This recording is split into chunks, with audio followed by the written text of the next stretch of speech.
जय हिंद दोस्तों, आपका चैनल हमारे चैनल में स्वागत है। तो आज का जो हमारा टॉपिक रहेगा परिसीमन आयोग, जो कि यूपीएससी हर बार इस टॉपिक पर क्वेश्चन पूछता है। तो ठीक है, उसका देख लेते हैं। परिसीमन आयोग। परिसीमन आयोग वह आयोग होता है जो भारत में निर्वाचन क्षेत्रों में सीमाओं को निर्धारित करने का कार्य करता है। इसका मुख्य उद्देश्य जो होता है, समान जनसंख्या को निर्धारित रूप में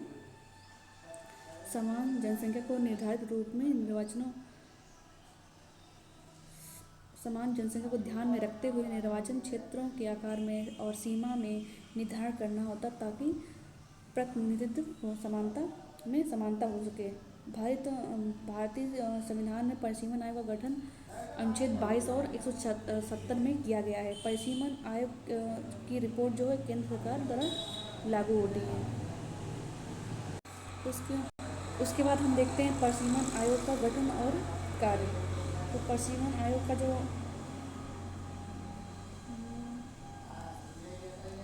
परिसीमन आयोग का जो गठन परिसीमन आयोग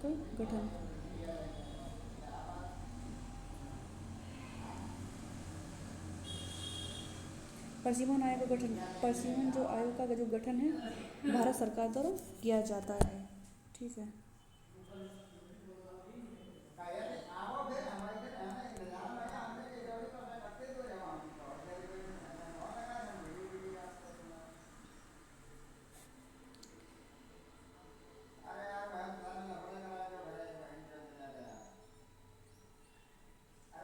परिसीमन आयोग का जो गठन है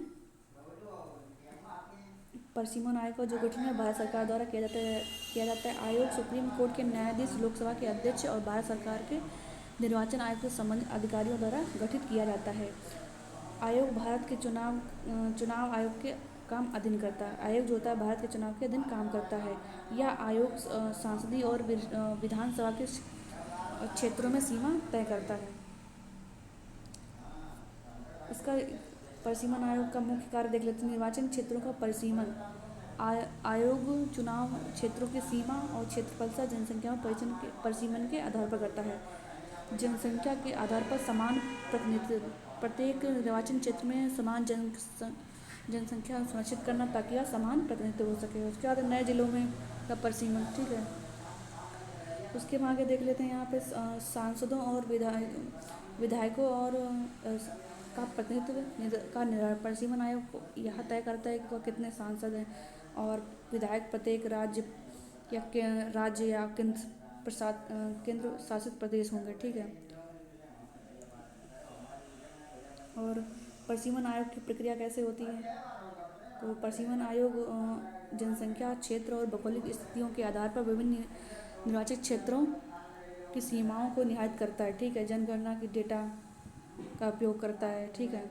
जो हर 10 साल में होती है।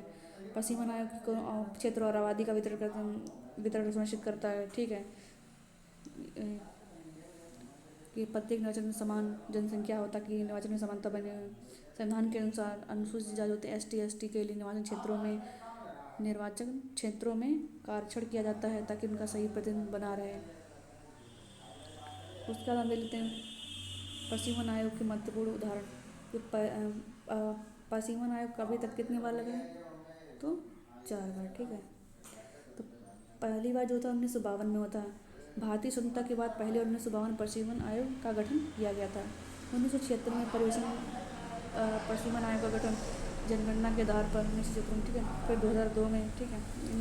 यहाँ पे देख लेते हैं भारत में परिसीमन आयोग का गठन जो है 4 बार किया गया। 1952 में किया जाता है, फिर 1963 में, फिर 1962 के दिन किया था, फिर 73 में हुआ था, उसके बाद 2002 में हुआ था। ठीक है। 72 में, यानी 52 में हुआ था, फिर 63 में हुआ था, फिर 1952 का अधिनियम आयोग था। 1952 के अधिनियम था। 1963 में परिसीमन आयोग। ठीक है। ये 1962 के दिन हुआ था। 1973 में। ठीक है। 1972 और 2002 में परिसीमन आयोग 2002 के अधीन हुआ था। ठीक है। तो 2 बार लग चुका है। 1952, 76, 2002 और 73। ठीक है। उसके बाद उसके बाद हम देख लेते हैं यहाँ पे परिसीमन आयोग के सुधार, जनसंख्या में वृद्धि पर रोक करता है। ठीक है। संविधान संविधान में 74वां संविधान संशोधन 2002 के माध्यम से राज्यों को जनसंख्या नियंत्रण की नीति अपनाने के लिए प्रेरित किया गया था। इसके तहत जो संशोधन के तहत केंद्र राज्य की सरकारों को विधानसभा लोकसभा क्षेत्रों में जनसंख्या आधारित परिसीमन के लिए प्रोत्साहित करता है। उसके बाद देख लेते हैं आरक्षण की प्रक्रिया, यानी ST/ST के लिए सीटों का आरक्षण करता है। ठीक है। आयोग सुनिश्चित करता है कि उपस्थिति चुनावी प्रक्रियाओं में बनी रहे। ठीक है। उसका आयोग के भौगोलिक सामाजिक सांस्कृतिक संरचनाओं को ध्यान में रखते हुए परिसीमन करता है ताकि स्थानीय लोगों का प्रतिनिधित्व अधिक प्रभावी हो। उसके बाद देख लेते हैं UPSC के लिए। UPSC के लिए जो कुछ पूछ सकते हैं, परिवहन आयोग का जो गठन है भारत सरकार द्वारा। अगर पूछा जाता है कि परिसीमन आयोग का गठन किसके द्वारा, तो भारत सरकार के द्वारा तय और निर्वाचित क्षेत्रों की सीमा तय करता है। तो अब तक की 4 बार हुआ, तो यहाँ पे 3 बार दिया गया है। ठीक है। 4 बार इसका गठन हो चुका है। ठीक है। 2002 में 84वां संविधान संशोधन के तहत जनसंख्या नियंत्रण को एक उपाय लाया गया था। आयोग आबादी, भौगोलिक परिस्थितियों और सामाजिक संरचना के आधार पर परिसीमन करता है। ST/ST का निहार भी परिसीमन आयोग के माध्यम से ही किया जाता है। तो वीडियो अच्छा लगा हो तो लाइक करें, सब्सक्राइब करें। ठीक है। तो आप अपना मेंस में भी उत्तर लिख सकते हैं, तो उसके कंक्लूजन दिया गया है। ठीक है। धन्यवाद।